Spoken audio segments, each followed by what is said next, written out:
জাতির শত্রু, ঠাকুর মুসলমানের শত্রু, ঠাকুর ঢাকা বিশ্ববিদ্যালয়ের শত্রু, ঠাকুর বাংলাদেশের শত্রু, ঠাকুর জাতির শত্রু। ঠাকুর হলো খ্রিস্টানদের সবচেয়ে বড় দালাল। মুসলমানেরা বাংলাদেশে বিপদে থাকে ইহুদি খ্রিস্টানের হাতে, আর ঠাকুর লন্ডনে বসবাস করে। এই ঠাকুর বলে, ও কালিমা তোমার আকাশ, ও কালিমা তোমার বাতাস। আমি আজ থেকে 30 বছর পূর্বে বলেছি, তো বাপের আকাশ।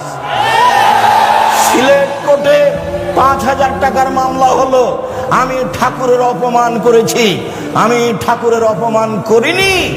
ঠাকুর বলেছে, ও কালিমা তোমার আকাশ, ও কালিমা তোমার বাতাস। আমি বলেছি, তোর বাপের আকাশ কালিমা। মুসলমানের বাচ্চারা অশিক্ষিত, ও প্রাধান্য দিতে পারে ঠিক ঠাকুরকে, তার গানকে প্রাধান্য দিতে পারে। আমি আব্দুর রাজ্জাক বিন ইউসুফ, আমার দেহে যতদিন শ্বাস আছে ততদিন ঠাকুরের এই গানের আমি দাম দিলে, ও দেহে যে পেশাব পায়খানা পড়া আছে তার সামান্য দাম ঠাকুরের গানের আমার কাছে নাই। ঠাকুরের গোটা দেহটা মুশরিক। ঠাকুর নিজের হিন্দু, ঠাকুরের কলম হিন্দু, ঠাকুরের কর্ম হিন্দু, ঠাকুরের জাতি হিন্দু, ঠাকুরের গান হিন্দু। ঠাকুরের কথা আমার ছেলে মেয়ে পড়বে। 1971 সাল থেকে বাংলাদেশে আজ পর্যন্ত কোন শিক্ষিত মানুষ শিক্ষামন্ত্রী হয়েছে এটা আমার জানা নাই। আমি দীর্ঘদিন থেকে বলে আসছি,